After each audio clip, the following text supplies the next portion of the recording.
Amen. Praise the Lord. Hallelujah. Sige nga po, yung buhay na palakpak para sa ating Panginoon. Hallelujah. Yung pong palakpak para kay Lord. Ayan. So, kanina po palakpak po para sa akin yon. Pero pagdating sa Panginoon, let us give our best to God. Amen? Praise God. So, I'm so excited this morning kasi nga, katulad ng sinabi nyo, ay medyo matagal. Amen. Thank you po. Thank you po sa napakainit na pag-welcome niyo sa akin. At talagang mas lalo kong nararamdaman na hindi ba ako bisita rito. Ako po ay kapamilya at kapuso. Amen. So, salamat po sa Panginoon sa buhay po ng bawat isa. And again, before po na ako po ay magsalita sa ating pong kalagitnaan, I just want na magbigay muna ng papuri para sa ating Panginoon, how God is good in my life. Talagang, physically talagang masasabi ko na ang Diyos natin ay nagpapagaling. So, alam naman po natin lahat what happened to me. Ako po yung na-stroke last June. Pero, ito po ako ngayon sa inyong harapan. Nakatayo. Amen. At hindi lang basta nakatayo. Hallelujah, masigla na kung saan magbibigay ng papuri para sa ating Panginoon. Ganon kabuti ang Diyos. At ngayon pong umagang ito, ay nais ko pong samahan niyo ako saglit sa pananalangin para po sa paghahayag ng salita ng ating Panginoon. Let us pray to God. Dakilang Diyos, Ama na nasa langit, salamat po sa pagkakataon na ipinagkaloob mo sa akin upang muli na maghayag ng iyong salita. Ama, kung wala po kayo, wala kaming magagawa. Kaya ngayong umagang ito, dalangin po namin ang patuloy na pangunguna, patnubay, pagsama ng banal na Espiritu, higit sa inyong mga salita at mensahe na iahayag sa kalagitnaan ito. Mula sa aking Panginoon na iyong lingkod, hanggang sa pinakabagong mananampalataya, Panginoon, dalangin ko po, Panginoon, ang patuloy na pangungusap niyo, Panginoon, ang kapangyarihan ng iyong salita, O Diyos, ay dumaloy sa aming mga puso. Salamat, Panginoon, sa pangako niyo na kung saan may dalawa na nagkatipon sa iyong pangalan, ay nandoon ka sa kalagitnaan. Kaya naniniwala po kami na ngayong umaga ito, kasama namin kayo. At dahil kasama namin kayo, sigurado ang tagumpay, sigurado, Panginoon, ang kalayaan, sigurado ang kapangyarihan, sigurado, Panginoon, na sa umagang ito, may dakilang bagay kayong gagawin sa buhay po ng bawat isa. Salamat po, O Diyos, sa inyo po ang papuri, pagluwalhati at pagsamba sa pangalan ni Jesus. Ang lahat po ay magsabi na, Amen! Hallelujah! Purihin po ang ating Panginoon. So, ngayong umaga po ito, ang ating pong pag-uusapan ay masasabi kong napapanahon dahil ang lahat ng mga Kristiyano ngayon ay nakakaranas ng matitinding mga pagsubok. Hindi lamang po sa atin, kundi maging sa iba't ibang bansa. Bakit po? Dahil nalalapit na ang pagbabalik ng ating Panginoon. So, ang teksto po natin ay masusumpungan po in Romans chapter 12. Lahat po ng mga may Bible, makibukas po kayo sa akin sa Romans chapter 12. Yeah. This is very familiar sa ating lahat ng mga Kristiyano. And I think ay one of favorite verse ng mga lingkod ng Diyos. Ayan. So, Romans chapter 12.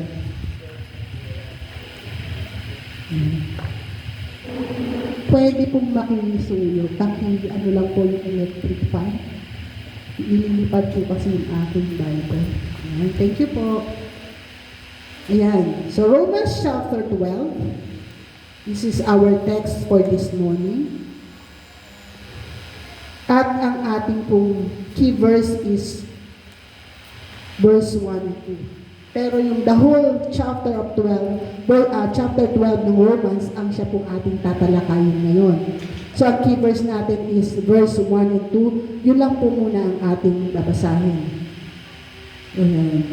So sabi po dito in Romans chapter 12, verse 1. So then, my friends, Because of God's great mercy to us, I appeal to you, offer yourselves as a living sacrifice to God, dedicated to His service and pleasing to Him. This is the true worship that you should offer. Verse 2, do not conform yourselves to the standards of this world, but let God transform you inwardly by a complete change of your mind. Then you will be able to know the will of God and what is good and is pleasing to Him and is perfect. Amen. So yung pong ating medyo nililipad pa po, pwede pong pakitanggal na lang po yung electric fan. Ayan. Thank you po. Ayan. Okay, so ang topic po natin for this morning is life in God's service. Again, our topic for this morning is life in God's service. Sa Tagalog po, pamumuhay Kristiyano. At ito po ay pinamagatan pong level up. Yan. Sabihin nga po natin sa ating katabi, level up. Ayan. So praise the Lord. So dito po sa ating pong binasa in Romans chapter 12 verse 1, unang-una pong ipinapagawa sa atin dito, sabi ganon, offer yourself as a living sacrifice. This is the very first thing na gustong ipagawa sa atin sa verse na ito. Ialay natin ang ating mga sarili, bilang isang buhay na handog sa Diyos. Ayan. Before natin gawin ito, tignan po natin or unawain po natin mabuti. Ano ba ibig sabihin ng offer yourself as a living sacrifice? Doon sa word na as a living sacrifice, ito yung kind of offering that we should do as a Christian para ito ay maging katanggap-tanggap sa Diyos. Are you listening? Okay? So, lahat tayo as Kristiyano, we want to offer to God. Tama po ba? Pero tandaan po natin, hindi lahat ng offering natin ay katanggap-tanggap sa Diyos. Are you with me? So specifically, gustong ipaunawa sa atin ng Panginoon na ang klase ng offering na gusto niya at katanggap-tanggap sa Kanya, in short, para hindi masayang yung offering natin sa Kanya, pinapakita dito ng Panginoon, sabi ganon, a living sacrifice. Yan. So ano po ba ibig sabihin ng a living sacrifice? In Greek word, ang ibig sabihin ito ay korban. Ano po ibig sabihin ng korban? It is often associated with idea of sacrifice in the Old Testament, and it also arises the constitution of drawing near or closest to God. Yan. So alam natin sa Old Testament, yung kind of offering na ginagawa. Ano po ba yun? Sino po ba nakakaalam nun? Di ba nag-aalay sila ng class A na mga hayop? Okay, lamb. At yun ay pinapatay nila bago nila i-offer sa harap ng ating Panginoon. So, kung titignan natin, yung kanilang process of offering to God, nakatanggap-tanggap, kailangan muna nilang patayin yung mga hayop, okay? Bago po nila ito ihandog. So with us today, yung sinasabi nitong offer yourself as a living sacrifice, we need to die first sa ating mga sarili, upang nang sa ganon, as we offer to Him our life, ito ay magiging katanggap-tanggap. Ano pong ibig sabihin nito? We need to die to ourselves muna. Okay? So yung ating pagkatao, yung ating mga gusto, we're not just praising the Lord, pero yung puso naman natin ay hungkag sa Kanyang harapan. Are you with me? Okay, let us continue. Sabi ganon, presenting oneself as a living sacrifice is as a way to draw near to God. So yung ipepresent natin yung sarili natin sa harap ng Panginoon o sa Diyos, ito yung nais ng Panginoon sa atin, mismo ang ating mga sarili o yung ating mga buhay. In Old Testament, Korban is a general term for an offering after involving animals or other gifts that were presented to God as part of worship and atonement in trials. Yan. So, hindi ka po pwedeng maghandog sa Old Testament ng basta-basta lamang na hayop. Okay? May pamantayan ng Diyos para sa Old Testament ay maging katanggap-tanggap yung offering na yon para sa Kanya.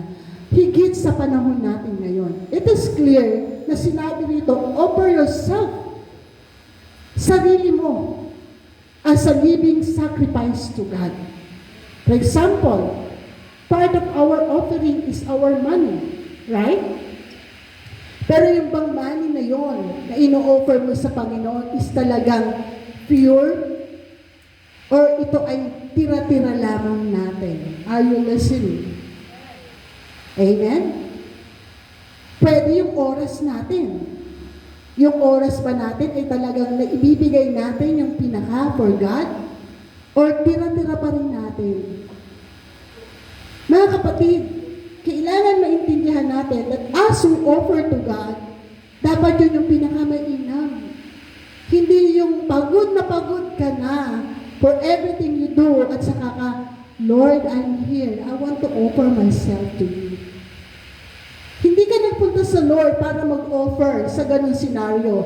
Nagpunta ka sa Lord, hindi para mag-offer, kundi para mag-recharge. Amen? Ano yung tamang panahon na masasabi mong you offer your time to God na talagang kalugod-lugod sa Kanya? Pagising mo sa umaga. Wala ka pang ginagawa, hindi mo pa sinahawakan ng cellphone mo, hindi ka pa nag-iisip ng kung ano-ano. As you open your eyes, Lord, I'm here. That is the best time na masasabi natin, you give your best to God when we talk about time. Are you listening? Amen po ba? Hallelujah. So dito, let us continue. Sabi rito, a key aspect of Korban in that it was a means to approach God and express devotion. Ayan. Yung key aspect na kinakailangan maintindihan natin pag pinag-usapan yung offering, a living sacrifice to God, sabing ganon, to approach God and express devotion. Pag sinabing devotion, may kalakip tong sakripisyo and commitment. Amen? Amen? Hindi lang basta, you have no choice, I need to pray. Hindi ganun. Pag pinag-usapan yung offering to the Lord, when we talk about time, talagang sinasadya ito. Ini-schedule ito. Are you with me? Amen? Hindi ito basta maisipan lang natin. Hindi ito dahil sa kailangan lang natin, dahil pagod na tayo. No. Ito yung panahon na talagang itinakda mo for God. It's between you and God alone. Are you listening? Ito po ay isa lamang bahagi ng buhay natin na gusto ng Panginoon na i-offer natin sa Kanya as a living sacrifice. So marami pa pong iba. Our money, our family, okay, our ambition, our dreams, yan. Lahat yan hindi inaalis ng Diyos sa atin. Pero ang gusto ng Panginoon, dahil a living sacrifice, offer yourselves. Ibig sabihin, kung ano yung meron ka, the whole being of you must be offered to God. Amen? Nandyan po ba kayo? Even your love life.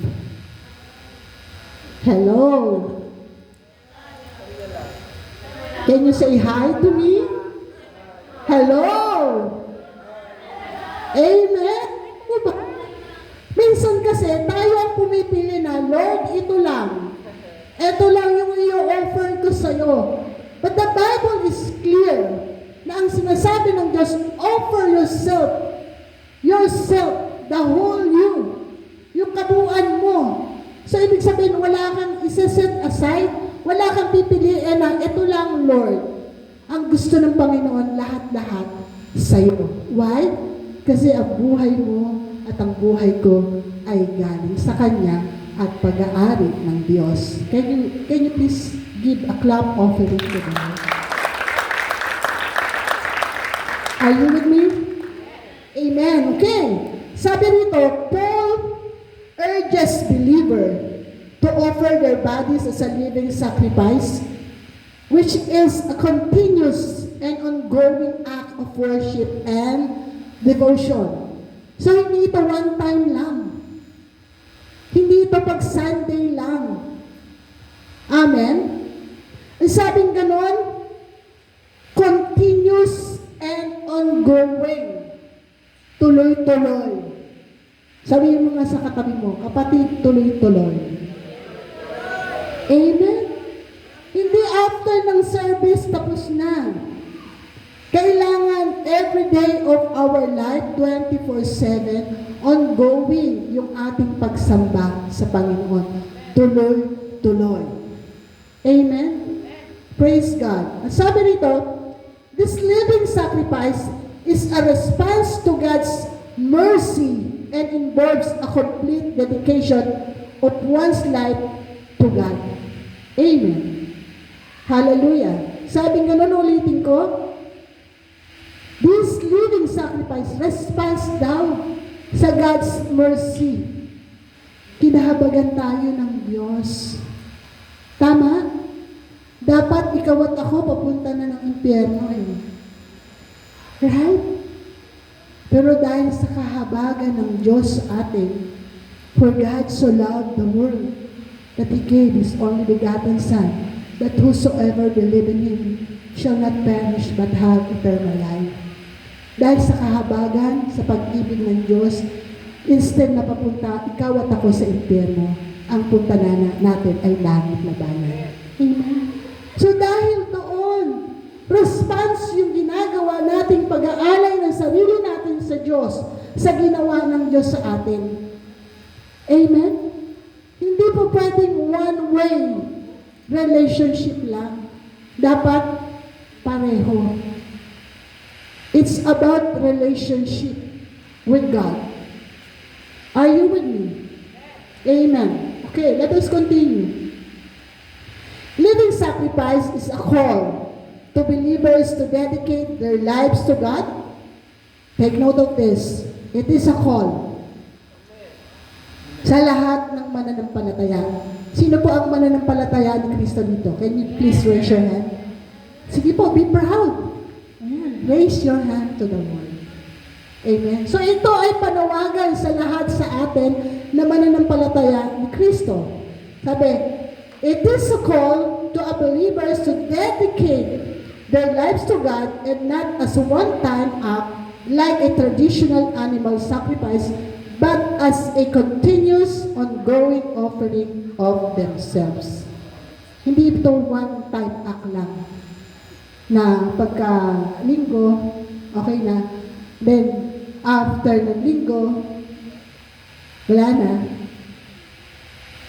na tayo sa direction, wala na tayo sa commitment, wala na tayo din sa sacrifice na gusto ng Panginoon sa atin.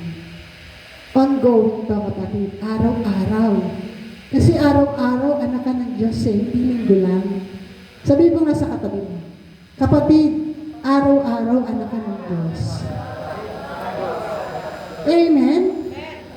Kaya ongoing to, hindi ito, ngayon lang, pastora, 12 o'clock na, tapos na yung, no, it's not like that.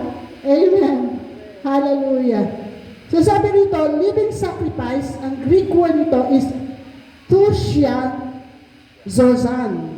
Ang ibig sabihin ng tousia is sacrifice or offering, at yung zozan naman is to live. Ibig sabihin, mamuhay ka. ito ay pamumuhay. Hello? Are you listening? Yung living sacrifice, pamumuhay to araw-araw. Nakukuha po ba natin? Hindi po, uulitin ko, hindi po araw na ng linggo tayo nag-o-offer at sumasamba sa Diyos. Sabi nga nung living sacrifice to live every day na nakakalugod sa ating Panginoon, the act of worship to God. Amen. Okay. Pasensya na po kayo dahil matagal ako nawala. Tatagalan ko po. Okay lang po ba? Hallelujah. Okay. Sabi, therefore, the praise living sacrifice is in Greek is a combination of these two words, signifying a sacrifice that is still alive. Okay, sabi ganon, the praise spiritual service in the same verse is lotrian in Greek word.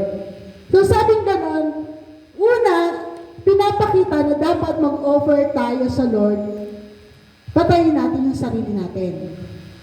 Pero, consistently, tuloy-tuloy, dapat buhay. Parang ang labo. Anong ibig sabihin nun? Mamamatay tayo sa sarili natin, pananaw, kaisipan, gusto, pero mabubuhay tayo, namumuhay tayo, according sa kung ano yung gusto ng Panginoon. Nandyan po ba kayo? Malinaw po ba yun? We need to die to ourselves bago makita na buhay ang Panginoon sa ating mga buhay. Are you with me? Praise God. Okay. So, Tusha, anong ibig sabihin ng Tusha? Refers to a sacrificial and offering made to God, often involving the death of an animal. Ito po yung sinasabi ko kanina. We need to die for ourselves. Yung Zosa naman, meaning living, is used as a participle modifying Tusha, creating the idea of a sacrifice that is alive. Grabe, ano?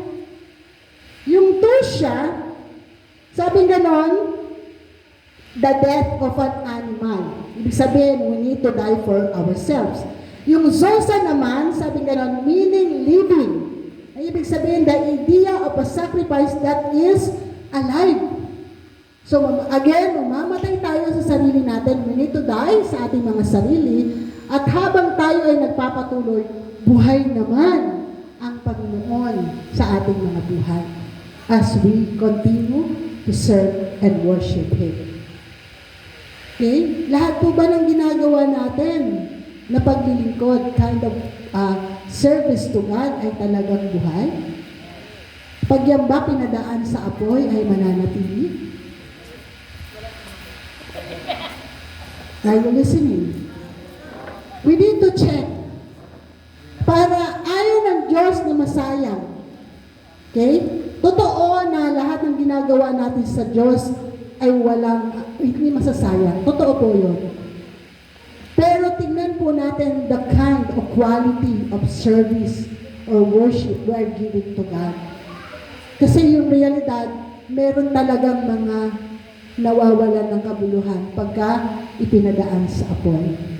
If this kind of service and worship ay hindi nakapantay sa level na ibinigay ng Panginoon sa atin, how to worship Him, how to serve Him.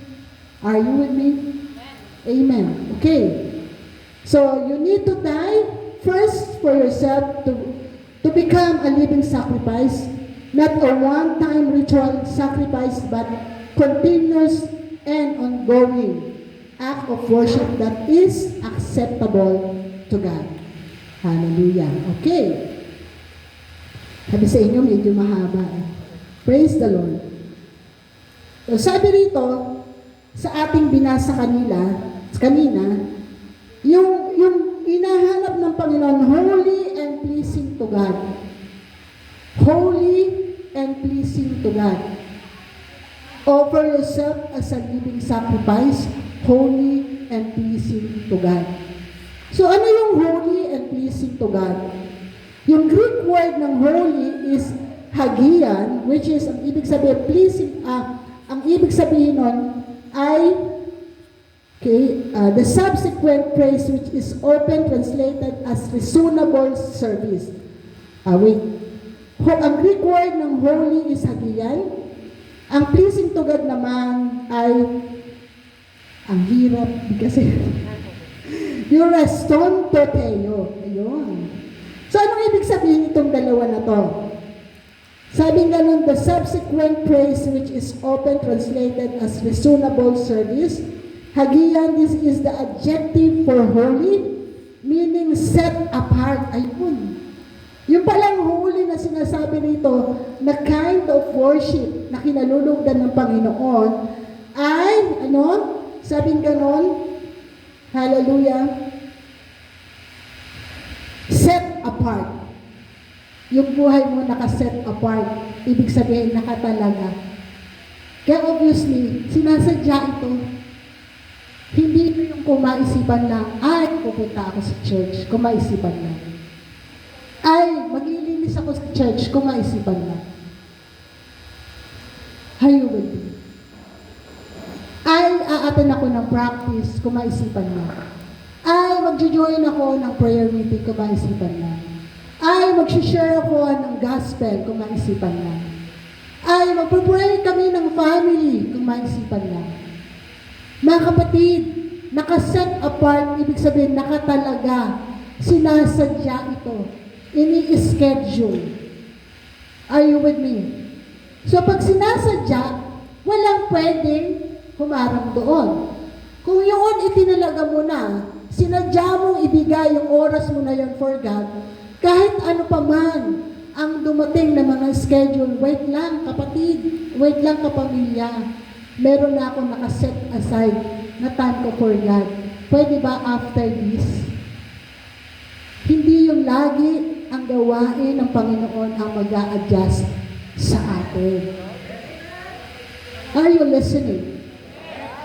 Minsan nahirati tayong gano'n dahil mabait si Pastora. Naiintindihan ako ni Lord. Palagi nating pinaghihintay, palagi nating hinahayaan na mag-adjust ang Lord sa atin. Sorry for this, mga kapatid ko minamahal. Pwede po bang magkaroon naman tayo ng konting fill in the blank? Bahala na po kayo. Diba? Totoo naman eh. Yung iba ayaw natin maghintayin kasi schedule. Ayaw natin malate sa ating trabaho dahil schedule. Mababawasan ang sweldo ko. Ayaw natin malate sa ating school time. Why? Kasi mababawasan ang grades ko, yung performance ko. But what about in the sight of God? Even though yung ating trabaho, yung ating pag-aaral is part of our life, pero mga kapatid, we need to see ano ba talaga yung priority. What I mean is, kung ayaw mong malate sa trabaho mo at sa school mo, dapat pag time ng kay Lord, ayaw mo din malate. Hello? Tama po ba? Kapag sa school natin, grabe tayo maghanda. Full effort, walang tunugan. Lalo na kapag thesis time. Right? Tama po ba? Hindi po masama na gawin natin pinakamabuti natin para sa ating pag-aaral to glorify God. But what I'm saying this morning, kung yung commitment mo kay God, even your personal time with the Lord, hindi mo maipakita yung pinakamabuti mo, what will happen? And then you are expecting miracle from God? And then you are expecting something good will going to happen this day, pero hinuli mo ang Diyos. Inubos mo na sa pag-aaral mo, sa trabaho mo. Pag lumay-ngay ka na, Lord, I'm here. Lord, Help me. Pagod na ako, Lord. Lord, pressure na ako sa thesis ko. Lord, yung boss ko, Lord. Hello. Kung ang ginawa mo early in the morning, Lord, I'm here. Samahan mo po ako sa pag-aaral ko, sa trabaho ko. I'm telling you, hindi nagpe-fail ang Lord sa kanyang promise.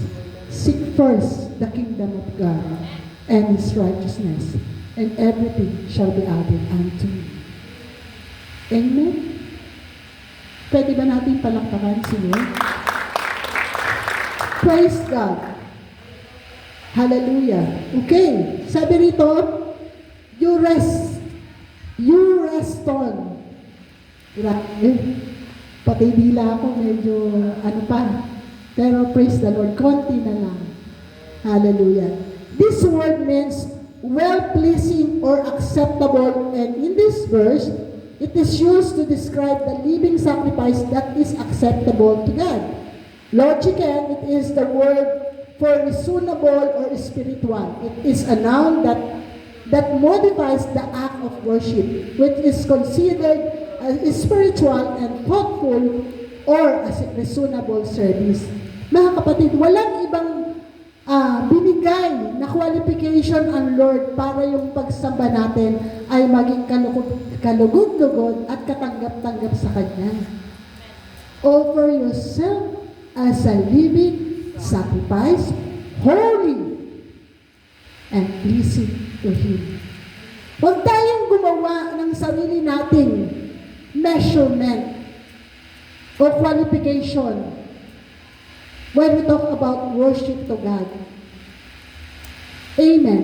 Dahil ang Diyos ang sinasamba natin, dapat yung qualification niya ang gagawin natin para yung worship natin sa Diyos ay talagang maging katanggap-tanggap. Are you listening? Amen. Praise God. Okay. Hallelujah. Mag-move tayo dun sa pangalawa. Kanina, offer yourself as a living sacrifice, holy and pleasing to God.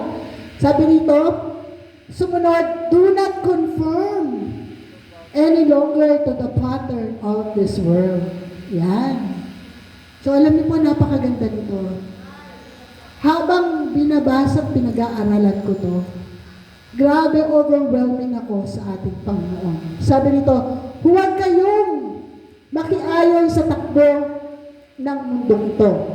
In English, do not conform yourself to the standard of the world. Yan.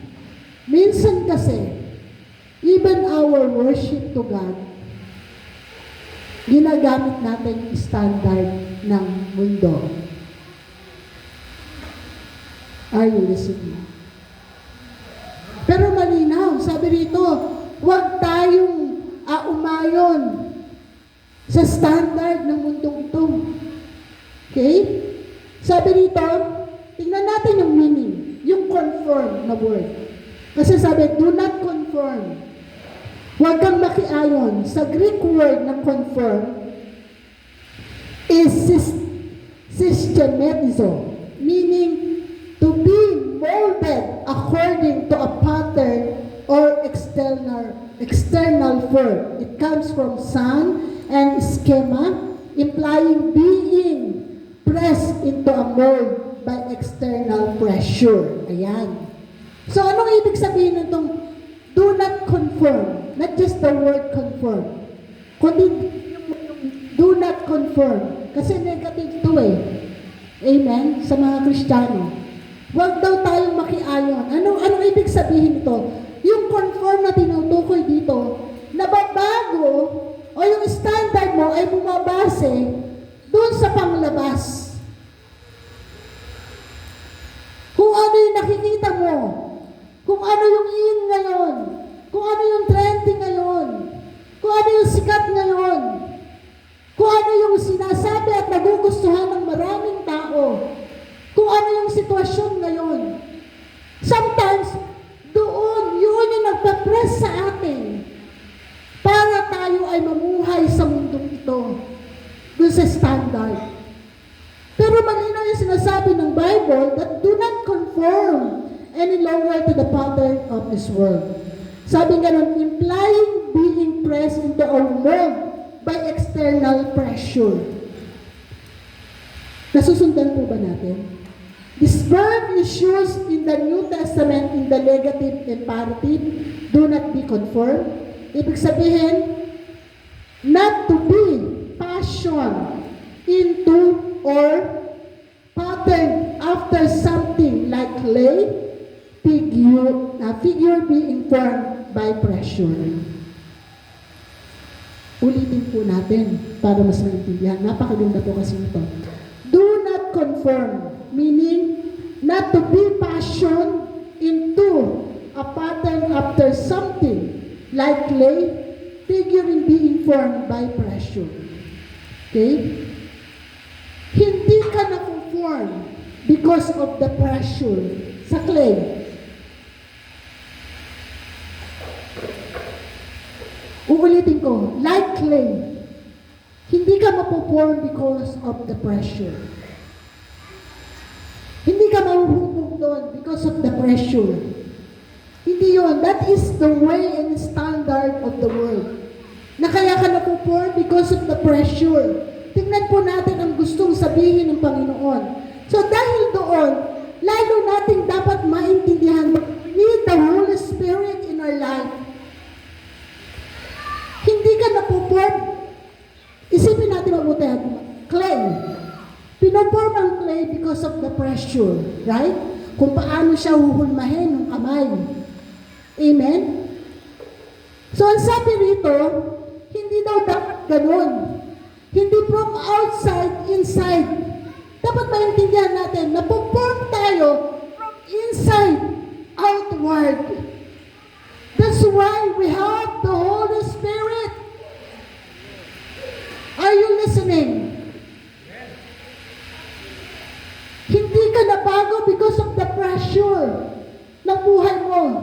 Nabago ka kahit may pressure dahil nasa iyo ang banal na Espiritu. Are you listening, church? Hallelujah. Kaya kailangan natin ng banal na Espiritu eh. Kung easy-easy lang ang buhay at ganun lang, hindi na pinababa ang banal na Espiritu for us. Alam ng Diyos that there are so many pressure na may encounter ang mga Kristiyano. At kailangan niya ng nasa loob niya para yung pressure na yun na darating sa kanya ay hindi maging dahilan para maubos ka, para madulog ka at tuluyan ng mawala. Kundi dahil dun sa pressure na yun, nasa loob ang banal na Espiritu, the power that is in you, because of the Holy Spirit, yun ang humuhubog sa iyo at nananatili kang matagumpay, nagpapatuloy at nagbibigay ng kapurihan sa Diyos. Hello, church. Oh, glory to Jesus. Hallelujah. Let us continue.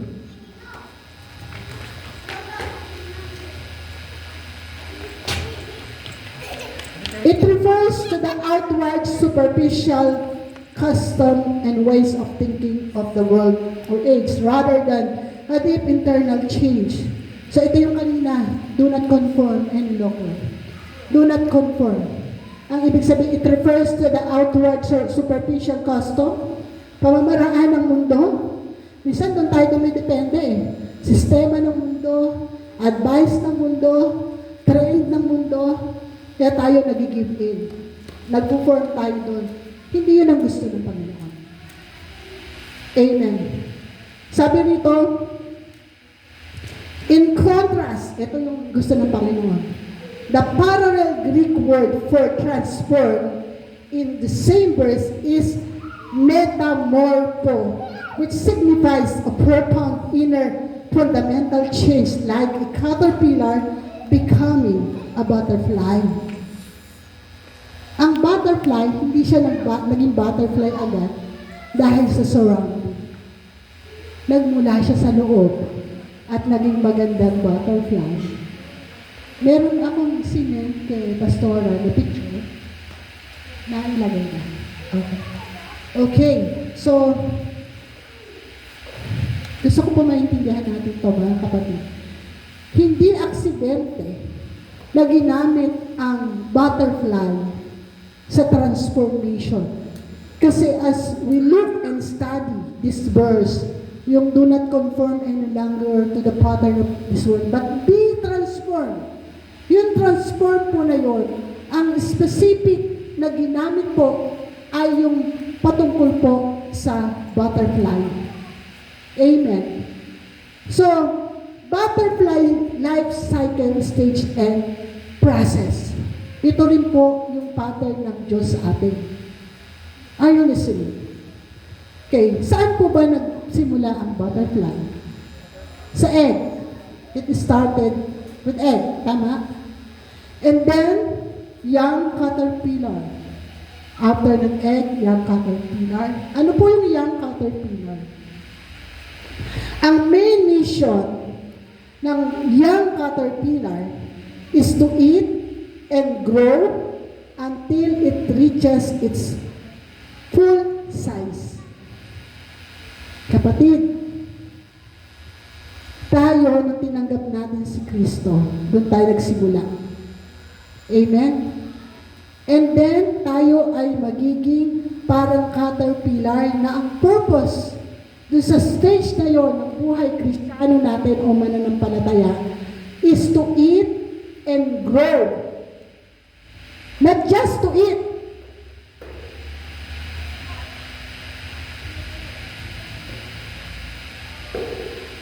Dapat lumalago ka, kapatid.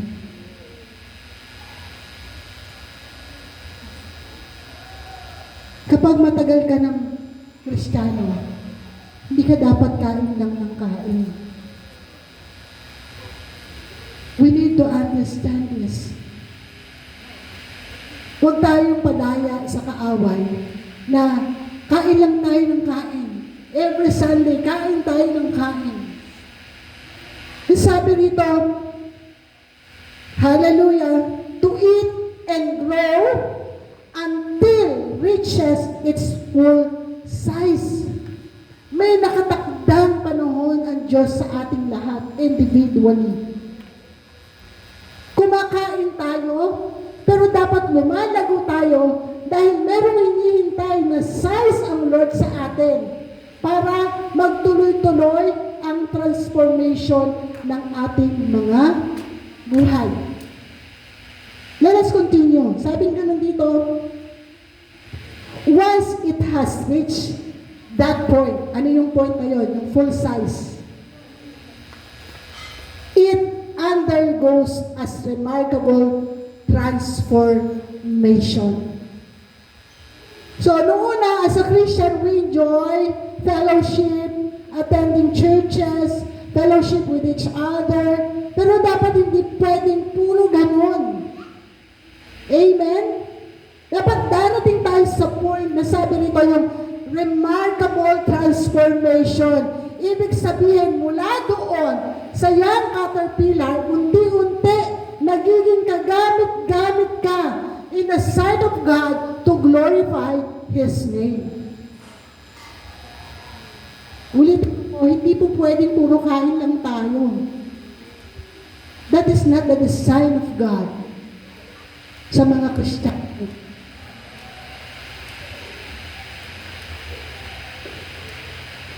We need to be enlightened. Kasi kung hindi, nabanggit natin kanina matatapos na naman ang taon. Kumusta ka, kapatid? Bago matapos ang taon, kumusta ka?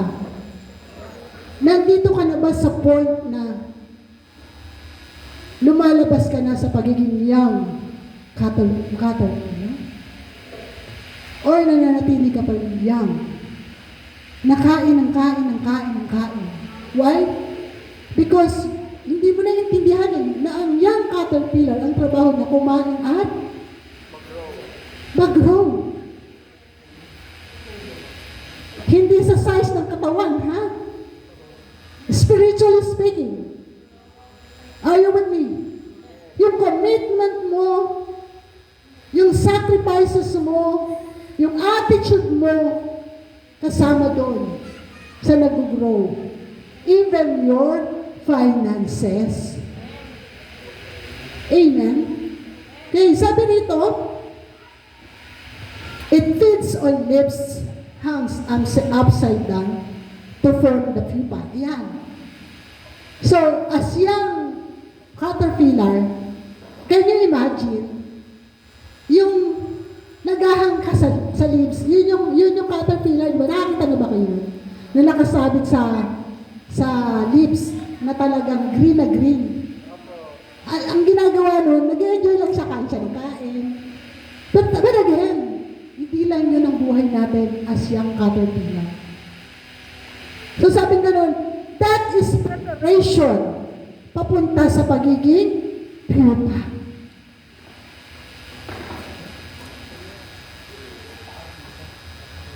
Ito yung matindi.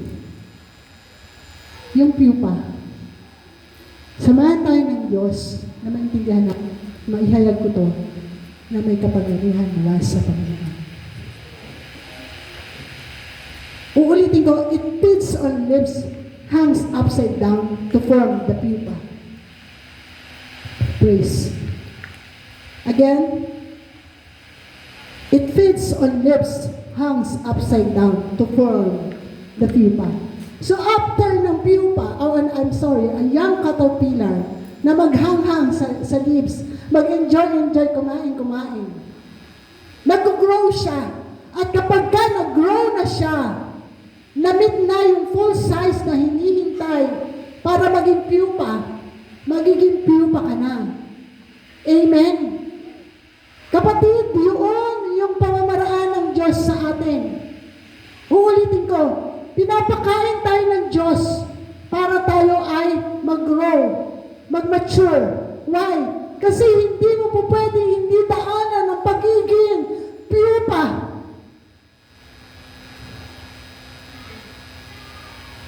Kapag hindi ka nag-grow at dumating na sa time mo ng pupa ng buhay mo, hindi mo kakayanin, kapatid. And what is pupa? What is pupa sa buhay ng Kristiyano? Sabi nga noon, ang pupa or chrysalis undergoes complete metamorphosis to emerge as a butterfly. Yung pupa ay preparation mo para ikaw ay maging magandang butterfly. Ang pupa ng Kristiyano ay preparation mo para makita sa iyo the image of Christ in your life. Hello? But again, you need to grow. This is the process of God. Na dapat pag dumating ka sa point na nasa pupa ka na, may paglago ka na. Dahil pag hindi ka lumago, pag nakarating ka sa pupa, ulitin ko, hindi mo kakayanin. Hindi mo kakayanin. Lahat tayo as a Christian, walang excuse.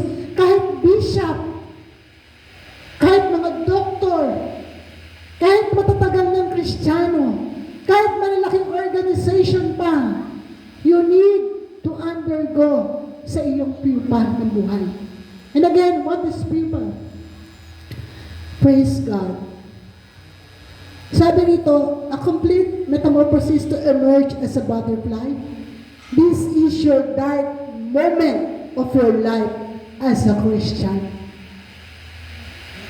Dito yung magugulat ka, Lord, nagsiserve naman ako sa iyo faithfully. Bakit nangyayari ito? That is your pupa. Lord, I'm faithful, Lord. Pero bakit niloko pa rin ako? Iniwan pa rin ako. That is your pupa. Lord, faithful naman ako sa tithing, di ba? Sabi mo, Lord, kapag binigay namin yung aming ito, bubuksan mo ang durungawan ng langit. Pero bakit until now, financially, that is the stage of being pupa as a Christian. But again, kung hindi ka nag-grow as caterpillar. Mahirapan ka, hindi mo maiintindihan. Hindi ka magiging thankful sa Lord sa ganung sitwasyon ng buhay mo. Pagka sa mangyayari sa'yo, magsiself-pity ka, iko-condemn mo ang ibang tao, ipi-blame mo ang ibang tao, iko-compare mo ang sarili mo sa iba, bakit si ganito, ganon, bakit si ganyan, ganyan, bakit ako hindi? Why? Kasi hindi ka nag-grow as caterpillar, as a young caterpillar. Are you with me? Okay, sabi rito, before to a beautiful butterfly, before emerge, bago ka maging isang magandang butterfly, bago makita yung wangis ni Christ sa'yo, dapat nating maintindihan, the caterpillar has transformed into chrysalis. Inside the chrysalis, nasa loob. Can you imagine? Yung cocoon, right? Are you with me? Yung pupa. Nasa loob yung caterpillar. Nung una, nag-e-enjoy siya, nakahang. Pero kapag ka dumating sa point na napuporm na yung pupa, nandoon na lang siya sa loob, wala siyang magawa. Kundi magstay lang doon. Gusto man niyang umalis at mapabitin-bitin uli. Katulad nung nauna as young caterpillar, hindi na pwede. Bakit? Time for him or her na maging pupa. Nandun lang siya. Can you imagine how hard na nandun ka for how many months, how many years? Christian, are you with me? So kung nandun ka sa stage ngayon ng pagiging pupa, that is not an accident. That is the way and process of God into your life upang nang sa ganon, dumating ka sa point ng isang magandang butterfly, ng isang totoong Kristiyano. Hallelujah. Let us continue. Inside the chrysalis, the caterpillar's body. Listen. Ano yung nangyayari sa caterpillar kapag ka nasa loob ng cocoon o na pupa? Sabi rito, the caterpillar's body is broken down. Ayan. Sa loob ng pupa, yung caterpillar, sabi ganon, caterpillar's body is broken down.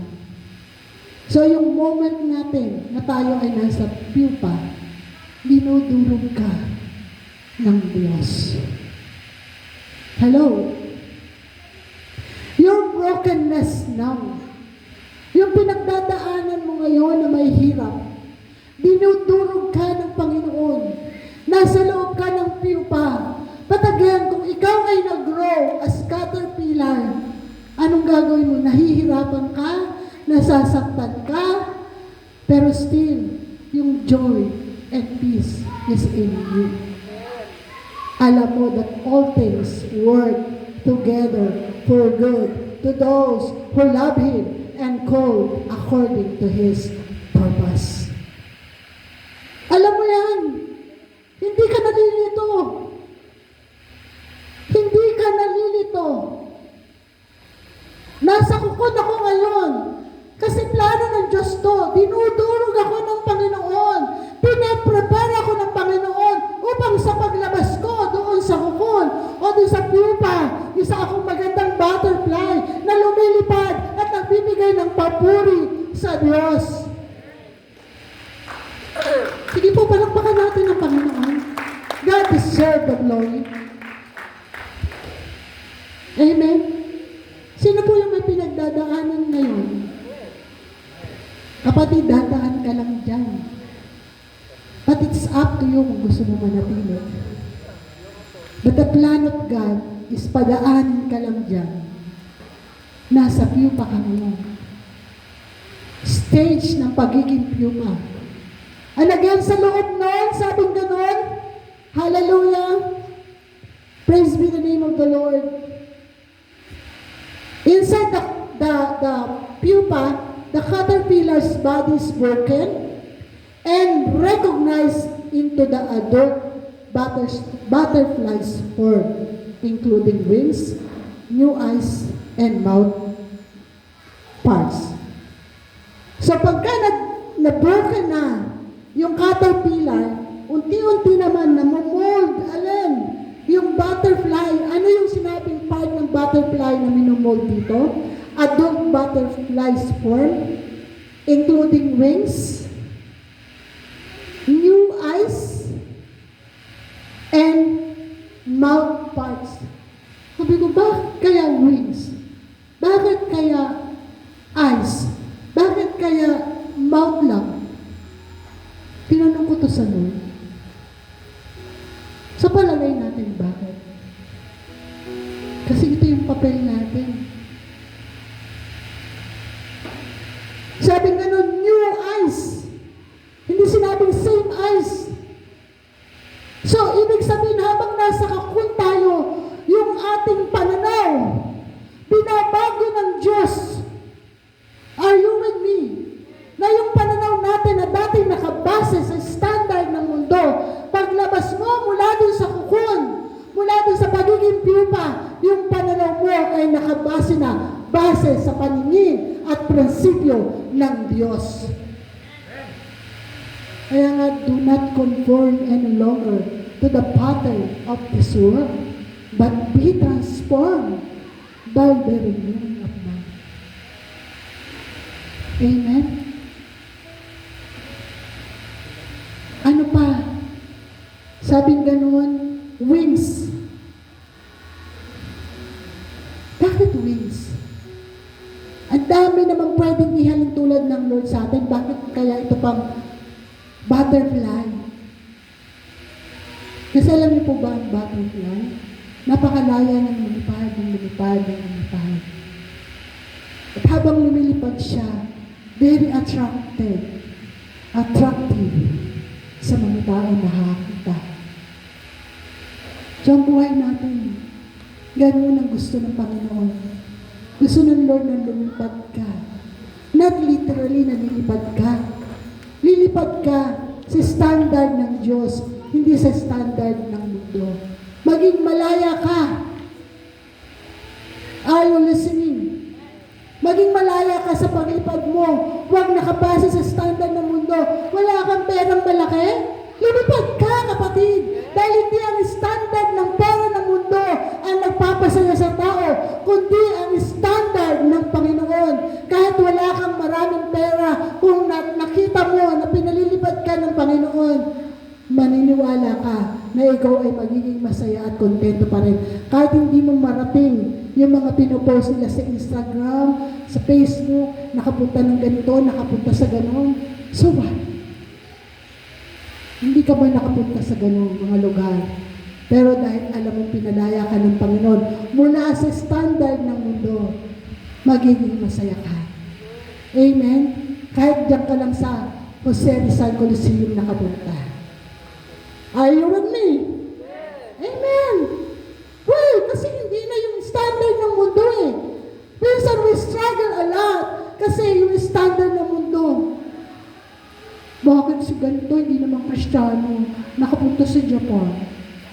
Bakit si ganito, hindi naman faithful sa tithes, nakapunta sa Korea? Standard ng mundo.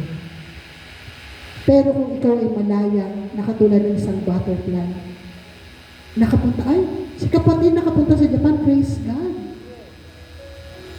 Walang comparison. Walang higit. Bagkos, masaya ka para sa Kanya. For the glory of God. Amen? Andyan pa po ba kayo? Amen. Okay, sabi rito, mouthpiece. Mouth part. Anong ibig sabihin ito? Pag lumabas ka na doon sa pagiging pupa, sa loob, sa panahon ng kadiliman ng buhay mo, ng brokenness, ang sasambitin mo na, ang buti ng Diyos. Hindi na yung Sinaktan ako ng ganito. Inapi ako ng ganito. Wala akong ganito. Kawawa naman ako. Ang sasampitin mo na, kahit dumaan ka sa mga matitinding pagsubok, kahirapan, ang buti ng Diyos. Amen. Iba na yung bumubuka. Iba na yung lumalabas sa bibig mo. Wala ka maraming pera. Praise God. Mayaman ako. Amen? Meron ako napanood yesterday. Interview ng isang pastor na nag-vlog palagi. I don't know the name. Sabi ganun. Ang ini-interview kasi ng tao na to, yung mga billionaire. Isa siya sa in-interview. Sabi ganun, bakit niyo po nasabing billionaire ka? Why? Because I am a child of God. Proud na proud siya. Wala akong malaking bahay. Wala akong mga magagarang sasakyan. Hindi ako nakakapunta sa iba't ibang mga bayan o bansa. Pero ako ay higit pa sa billionaire. Bakit? Kasi yung mansion ko nasa namin. Amen! Amen! Hallelujah! So yun yung gusto ng Panginoon sa atin. Matransform tayo. Yung mouth natin, dahil nakita na natin sa perspective ng Diyos, sa standard ng Diyos, ang lalabas sa atin ngayon ay yung mga papuri para sa Diyos. Are you with me? Amen? Kapatid, hindi po madali habang tayo ay nasa cocoon o sa pupa. Hindi po madali. Nahirap talaga. Yung darkness moment ng buhay mo, hindi madali. But because God is with you inside, the Spirit of God is in you. Sa panahon ng dark moment mo, mananatili ka. God will sustain you. God will sustain you. Amen? Alam niyo po, habang pinag-aaralan ko to, talagang I'm crying to God. Hindi naman talaga madali. Hindi masamang umiyak sa Diyos. We need to express what we feel. Hindi masama. We need to express. At doon sa pag-iyak mo, tutulungan ka ng Diyos. Bibigyan ka ng Lord ng kailangan mong lakas para makapanatili ka doon sa dark moment of your life. At alam niyo po ba yung pinakamahirap na senaryo? Yung pag malapit ka ng lumabas doon. Why? Kasi meron kang dapat bitawan. Hello? Kapag palabas ka na doon sa pagiging pupa at meron ka ng pakpak, may mata ka na, may bibig ka na, as butterfly, yung time mo, nalalabas ka na, yun ang pinakamahirap. Bubukas yung shell na yun. At hindi naman yung bubukas ng extravagance ang pagbukas. Unti-unti yun. Hanggang ikaw, habang lumalabas ka doon, you have an effort. Can you imagine? Can you imagine, church? Meron kang effort. Butterfly ka na eh. Nasa loob ka pa rin. Butterfly ka na, pero nasa loob ka. Pero kailangan mo nang lumabas. Magbubukas yun, unti-unti, pero dun sa bukas na yon, sa liwanag na yon, mag-uumpisa ka ng gumalaw. Nang unti-unti, sabihin, may effort ka. Meron kang bibitawan para tuloy-tuloy ang paglabas mo mula doon sa darkness moment of your life. Are you with me? And after mo, sabing ganoon dito, praise be the name of the Lord. Yung during the emerge naman, sa move out, during na move out mo. The adult butterfly splits open the chrysalis and emerges with vertical soap and wet wings. Okay? So, ulitin ko ha, sabi ganun, yung butterfly, adult butterfly ka na, sabi, splits open, siya mismo, yung hahawi ng chrysalis na yon, yung pupa na yon, siya mismo yung hahawi para magkaroon ng awang at nang siya ay magkaroon ng way para makalabas mula doon sa darkness moment. Are you with me? At sabi nga nun, doon sa paglabas mo, sabi nga nun, meron kang wrinkled, soft, and wet wings. So yung wings mo, hindi pa talaga ganap. Kulukulubot pa. Can you imagine a baby na inilabas mula sa womb ng mommy? Di ba hindi naman kaagad yung skin niyan ay makinis? Kulukulubot yan eh. Hello? And then habang tumatagal, nagbabalat siya, napapalitan ng skin talaga niya. So ganun din ang butterfly. Kapag sa unang labas ng butterfly, kulukulubot pa yan. At sabi rito, soft and wet wings. So hindi siya kaagad lilipad. Anong gagawin niya? Magpapahanghang muna siya doon sa pupa. Nakakabit pa rin siya doon sa pupa. So with us, ano ibig sabihin ito? It hangs upside down to let wings dry and harden. So nakastay pa rin siya doon. Doon sa hard moment. Doon sa sitwasyon na yun. Kaya nakahang pa siya doon. Para ano? Hindi para tuluyang manatili doon, kundi para ano? I-prepare yung sarili niya sa paglipad. Nakakasunod po ba tayo? Minsan ginajudge tayo eh. Diba? Alisin mo na yan! Tanggalin mo na yan! Wait! May process ang Diyos. Huwag mo unahan ang Diyos. Amen? So nakastick ka pa doon eh. Doon sa pupa. Pero butterfly ka na. Anong purpose? You are preparing yourself to fly. Amen? Nagpa-prepare ka na para maging malaya na lumipad. Amen po ba? Hallelujah! Para matuyo, sabi ganun, para matuyo yung kanyang wings. At saka para tumibay. Kasi hanggat basa pa yun, kapag pinilit niyang lumipad agad, that moment, may possibility bumagsak siya. Listen, church. Kapag meron tayong kapatid o kilala na may pinagdadaanan, huwag nating madaling umalis doon sa piyupa niya.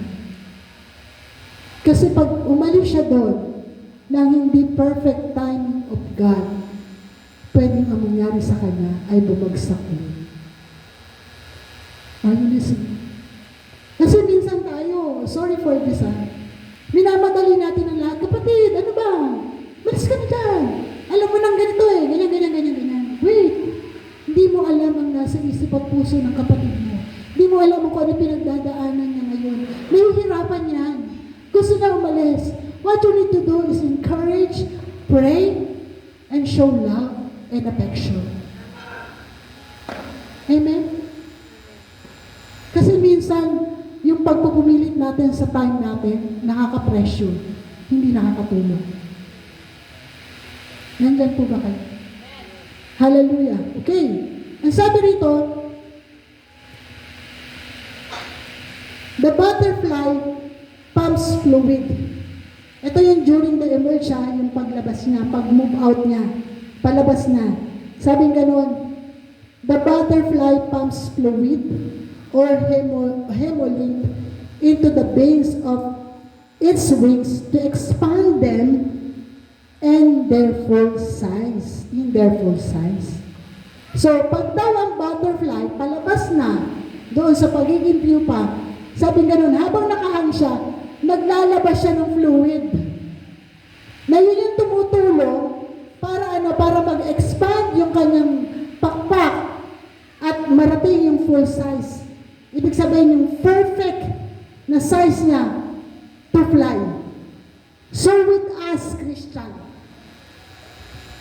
kapag ka nakalabas na tayo, pero nakahang pa rin tayo doon sa pupa natin, sa dark moment natin, sa dark situation natin, anong ginagawa natin doon?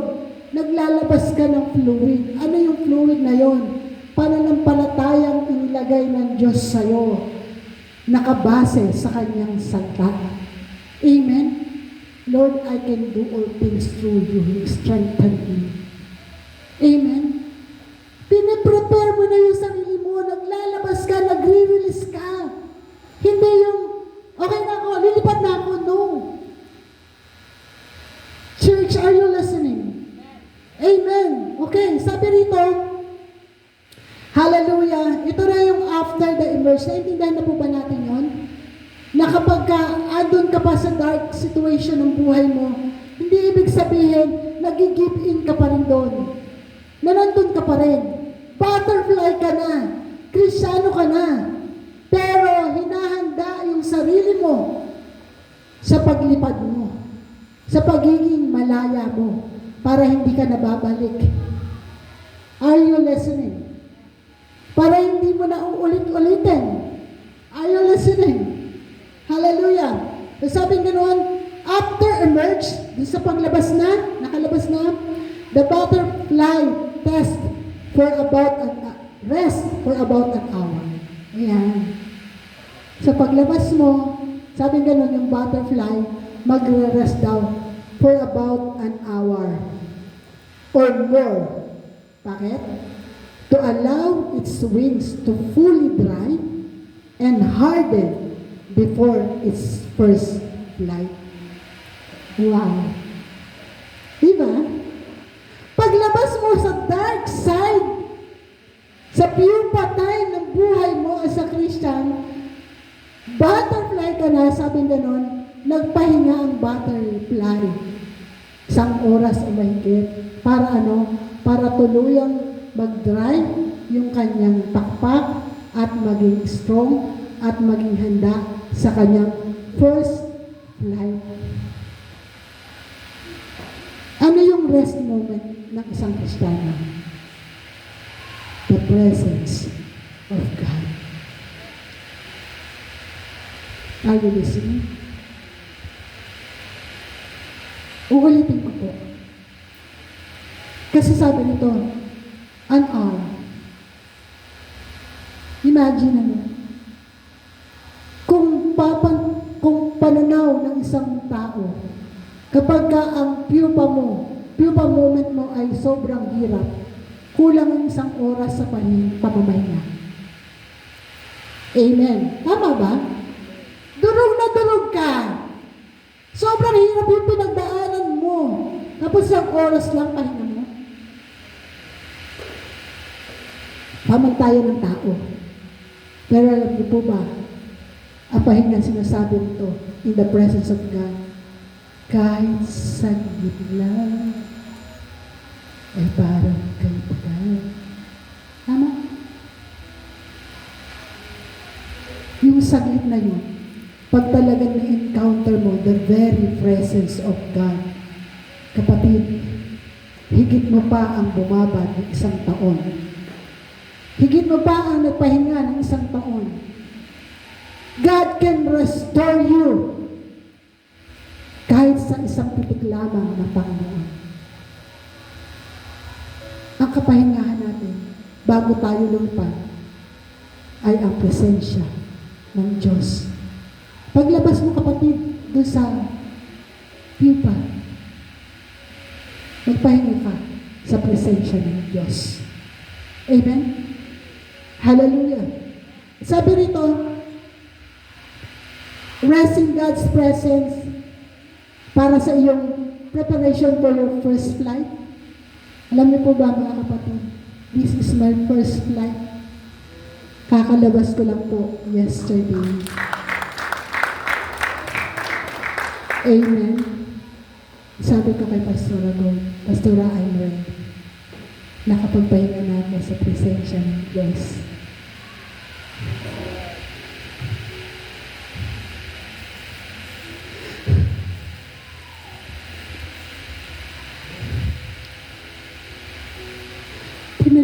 ako ng Panginoon.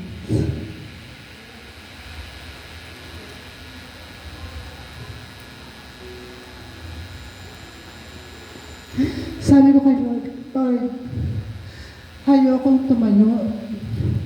Ayokong magsalita nang hindi ako handa. Pero hinanda ako ng Diyos. Kahapon, gabi, nung kanina umaga, nag-rest ako sa presensya ng Panginoon. Sabi ko, Lord, as I share this word, maging powerful para doon sa purpose mo sa akin as butterfly. At yun yung susunod na sasabihin ko sa inyo, share ko sa inyo. Thank you po. Sabi rito,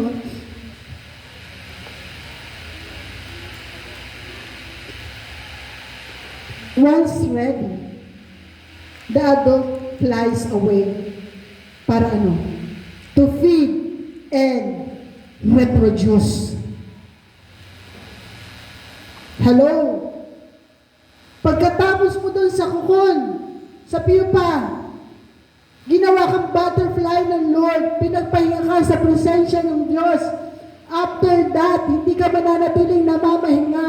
Anong gagawin sa'yo ng Panginoon? Paliliparin ka to feed. Hallelujah. And reproduce. Hallelujah. Upang ikaw ay dumami. Isang totoong Kristiyano na nagbibigay ng kaluguran sa Panginoon. Hallelujah. Amen. Nasabi ko, Lord, tulungan niyo po ako na sa paglipad ko, makapagpakain ako at mag-reproduce katulad ng design niyo sa amin. Disciple of Christ. Amen. Pwede po natin palakpakan ng Panginoon. Hallelujah. To God be the glory. Sabi ganoon, the primary goal of the adult stage is to make and lay eggs, starting the life cycle once again. Butterfly ka na eh. Sabihin, dapat manganak ka na. Amen. Ibig sabihin, dapat nagiging fruitful ka na. Amen. Nanganganak ka na. Meron ka nung nadadala sa Panginoon. Ang buhay mo, nakikita na yung fruit of the Spirit sa'yo. Again, hindi standard ng mundo ang pagiging fruitful. Kahit wala kang pera, pwede kang maging fruitful base sa standard ng Panginoon. Amen po ba? Hallelujah. So yun po ang gusto ng Panginoon sa atin. A beautiful butterfly image of Christ. Amen po ba? Hallelujah. Okay. So nandito na po tayo sa level up. Yan. Tignan po natin. After po natin na tayo po ay maging isang katulad ng butterfly. Ano po yung sumunod? Doon po sa mga sumusunod na verses. Ano po ba yung level up na gusto ng Panginoon sa atin? Praise be the name of the Lord. Hallelujah. Okay. So, i-skip ko na po yung iba dahil I think yun na po yung gustong pasabi ng Panginoon sa atin. Hallelujah. So, dun sa metamorpho, alam na po natin yan. Ngayon, yung result po, kapag nagkaroon ng transform mind, transform life ng buhay natin, doon po natin malalaman kung ano po yung will talaga ng Lord. Ano po yung will ng Lord? Yung good, pleasing to God. Amen? Amen po ba? Hallelujah. So ngayon, after po sinabi nito, okay, then you will be able to know the will of God, what is good and is pleasing to Him, and perfect will. After po niya sinabi nito, doon natin mauunawaan na God wants us to level up our life. But again, hindi sa standard ng mundo, kundi sa standard ng ating Panginoon. So ano yung level up na sinasabi nito ng Diyos? Hallelujah. Ano yung pleasing? Ano yung perfect? Ano yung good will of God na sinasabing magle-level up sa atin? Praise be the name of the Lord. Hallelujah. Okay. So, kung babalikan po natin, ang title natin is Level Up, and it's about God's serving o paglilingkod sa Panginoon o pagiging buhay Kristiyano. So, level up. Ano po yung level up dito? Sa verse 3 and up to 8, makikita po natin dito, it's all about serving the Lord. Hallelujah. Ulitin po natin ha. In verse 3 to 8, it's about serving the Lord. So after po niyang sinabi yung verse 1 and 2, isinunod niya po itong mga talata na ito na kung saan binibigyan din niya kung paano tayo maglilingkod o gagawin ang pinagkatiwala sa atin ng Panginoon. So sabi rito, praise God,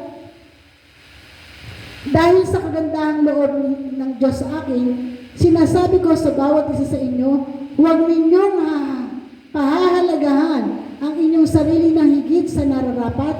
Sa halip, pakaisipin ninyong mabuti ang tunay ninyong katayuan ayon sa sukat ng pananampalatayang ipinagkaloob ng Diyos sa bawat isa sa inyo. Verse 4, kung paanong ang katawan ay binubuo ng maraming bahagi at magkakaiba ang gawain ng bawat isa, gayon din naman kahit na kayo'y marami, nabubuo tayo sa iisang katawan Kristo. At tayong lahat ay bahagi ng isa't isa. Tumanggap tayo ng iba't ibang kaloob ayon sa kagandahang loob ng Diyos, kaya't gamitin natin ang mga kaloob na iyan. Kung ang ating kaloob ay pagsasalita at pagpapahayag mula sa Diyos, magpahayag kayo ayon sa sukat ng ating pananampalataya. So kung itutuloy-tuloy po natin doon, inisa-isa yung ilan sa mga paglilingkod o gift na binigay sa atin ng Panginoon. So ang ibig sabihin dito, na inile-level up ng Diyos sa atin, una sa lahat, as we transform our mind, ay yung kind of serving to Him. Amen? Yung klase ng paglilingkod na meron tayo sa Panginoon, kailangan mag-level up tayo. Ano pong ibig sabihin?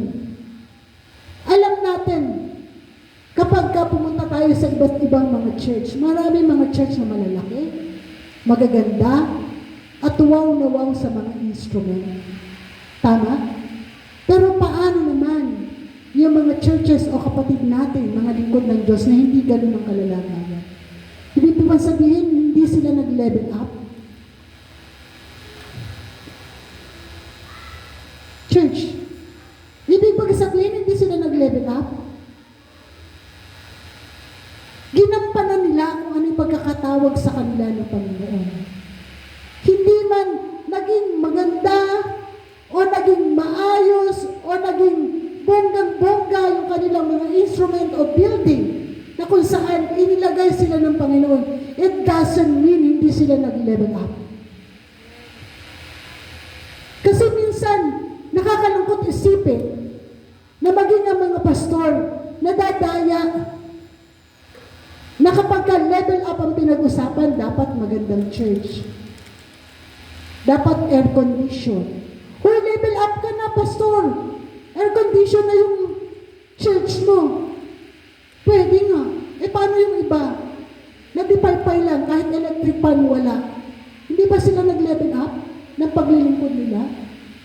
Are you listening?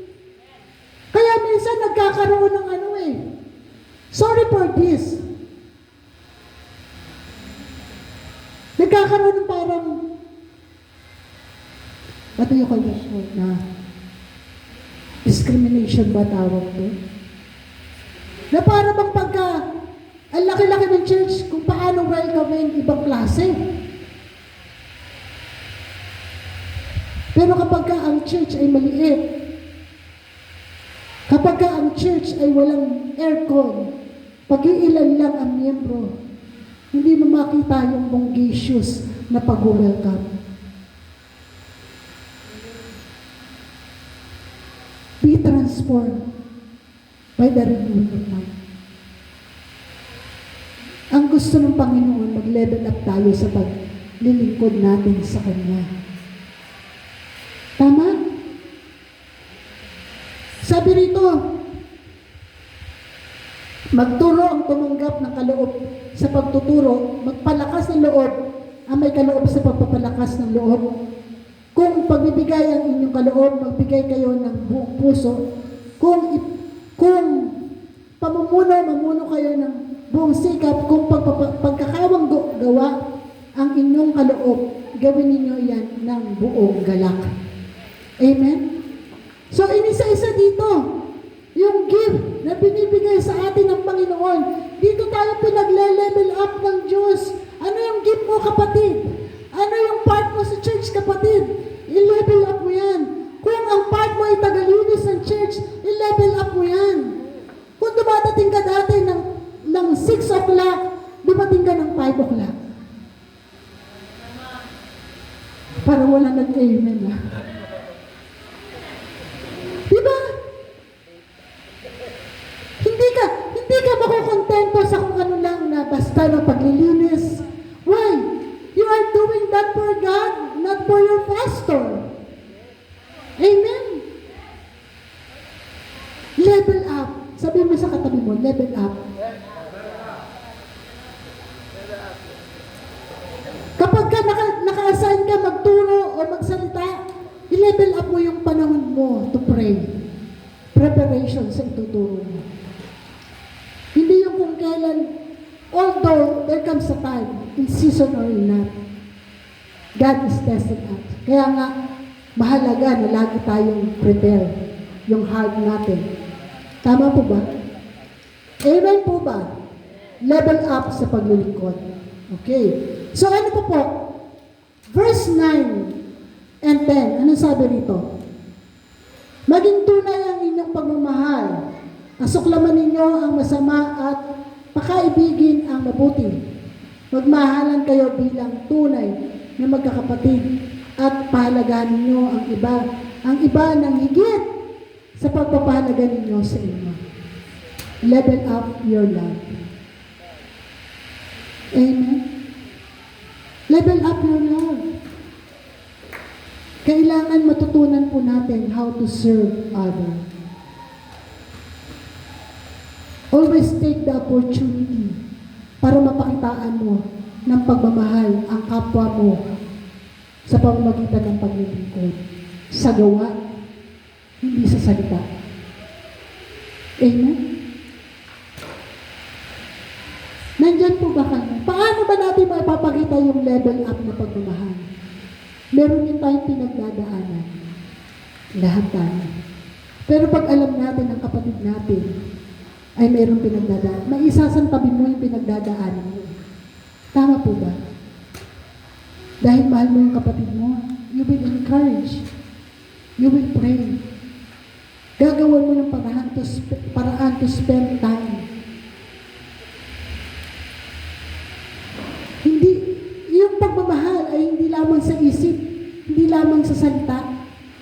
Talaga magte-take ka ng effort.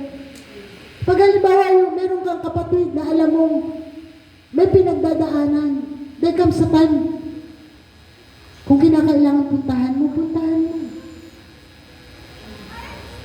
Nandyan po ba kayo?